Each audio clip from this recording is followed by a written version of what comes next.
A presença hoje é do profissional especialista em desenvolvimento de sistema, com MBA em estratégias empresariais, que presta também serviço em assessoria parlamentar, mas incursionou para outra área de autoconhecimento, da busca de autoconhecimento, a partir do qual ele produziu uma publicação baseada na sua tese de graduação em psicanálise, que é essa publicação aqui, Culpa e Perdão. O meu entrevistado e a presença é de Leonardo Bucher, com quem eu vou passar a conversar agora. Leonardo, explica para nós então, porque se bem que o seu livro é muito assim, autoexplicativo, assim, você começa a ver e perceber que os fundamentos dele já estão logo de cara colocados. A culpa e o perdão como pressuposto de qualquer possibilidade de cura, né?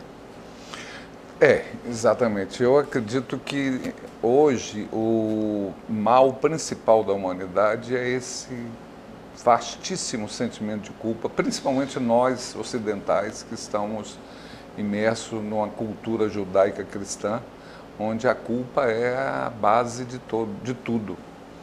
E isso gera uma série, eu tenho certeza hoje, depois de meus estudos de psicanálise, etc., que todas as doenças são psicossomáticas, vêm da mente. E muitas delas são originárias da falta do perdão de uma forma ampla. Pois é, isso que eu ia perguntar. Do perdão às pessoas, aos nossos desafetos, ou aos fatos. Eu prefiro dizer que a gente perdoa fatos e não pessoas. Aliás, a gente não perdoa os fatos, mas perdoa as pessoas. Então, perdão a esses desafetos e perdão a nós mesmos, que talvez seja tão grave ou mais grave do que o perdão aos outros. Que a culpa encarcera, né? A culpa é uma prisão. Encarcera. E nós vivemos numa coisa que no livro eu dediquei um capítulo pequenininho, o menor dos capítulos, mas fiz questão de deixar separado por achar que é uma coisa muito importante. É o que eu chamo de regras não executáveis. É aquilo que você diz assim, poxa, a vida não devia ter feito isso comigo. Eu não merecia isso da vida. Poxa, aquela fulana não devia ter me traído. Adianta o que você ficar remoendo isso? Só te cria mágoa, ressentimento, sujeira, lixo acumulado na mente e que vai desaguar no seu corpo. Shakespeare, alguns dizem que não foi ele, que foi outras pessoas, mas diz que guardar remorso é a mesma coisa que tomar veneno. Querer que o inimigo morra. Achando que o inimigo vai morrer. E é exatamente isso. Nós tomamos o veneno, nos envenenamos e pensamos que isso vai resolver alguma coisa. Não é? Agora, você é um cara que tem uma formação extremamente lógico-cartesiana, né? Como é que você veio parar nisso? Digamos que assim, eu comecei a desmunhecar, digamos, dessa área, daquele caminho certinho da matemática, né, da engenharia, da economia e tal, na administração. Onde esse MBA na administração foi muito interessante. Eu aprendi que uma coisa não tem uma resposta certa, que o certo é o que deu certo na coisa. Ou seja, é tudo relativo. É tudo relativo. Eu comecei ali e eu já tinha uma tendência muito grande a tentar entender a mente, a me entender, a entender minhas idiosincrasias e a dos outros também. E foi um caminho quase que natural que a minha filha me empurrou. Olha, pai, você já vive pensando em ser um terapeuta, você é quase um terapeuta, vá para a psicanálise. Eu entrei e me empolguei, terminei o curso com metade do tempo, que eu fiz em 2 turmas, para ir mais rápido, de tanta empolgação. Sem necessidade nenhuma de terminar, mas foi simplesmente pela empolgação de querer aprender. Mas para quem fez psicanálise, como é que está ainda a questão da função sexual como base de todas as disfunções comportamentais da pessoa? A psicanálise continua tratando isso ou revisitar o Freud? Era necessário entender Freud, não revisitar.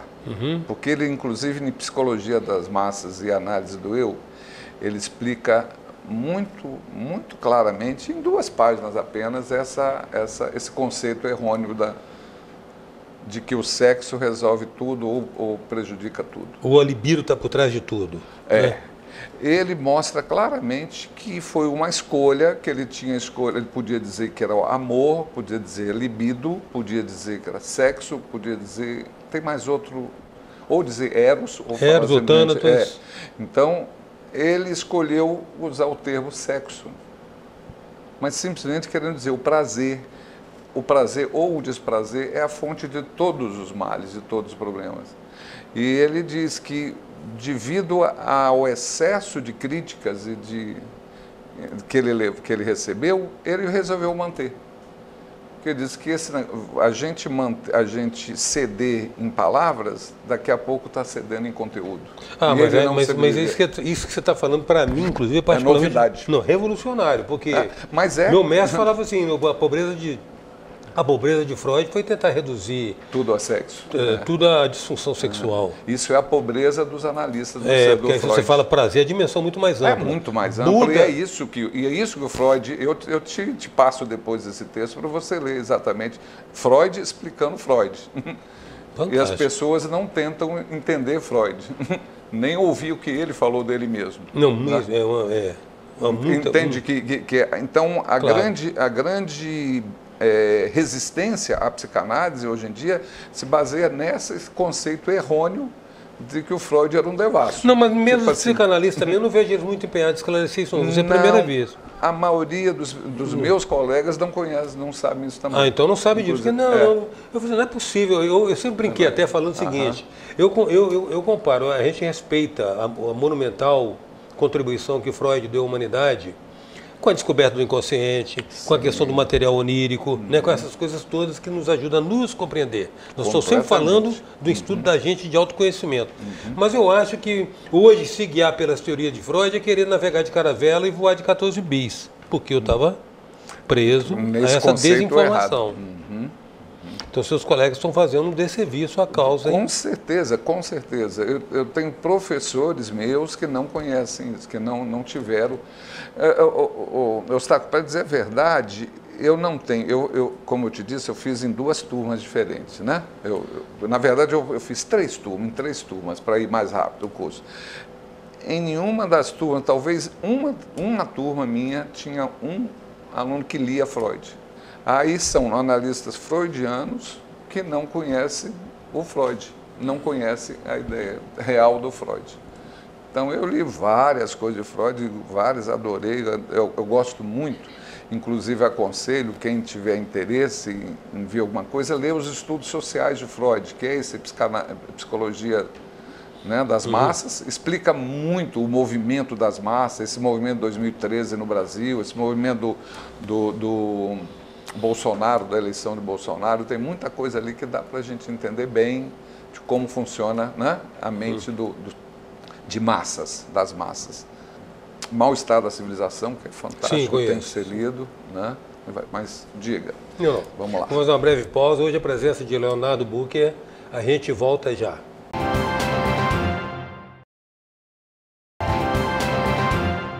Voltamos com a presença de Leonardo Bucher, empresário, consultor, professor e se incursionando agora pela área da terapia. Leonardo, então, bom, está colocado aqui, culpa e perdão. Perdão como pressuposto de cura e entendendo que muita patologia deriva da culpa. Resumir não, né? Não, resumiu bem, sim. Eu acredito piamente nisso. Eu acredito que nossas doenças todas... Na verdade, eu sou um fã incondicional da psicossomática e tenho resposta dentro de mim mesmo.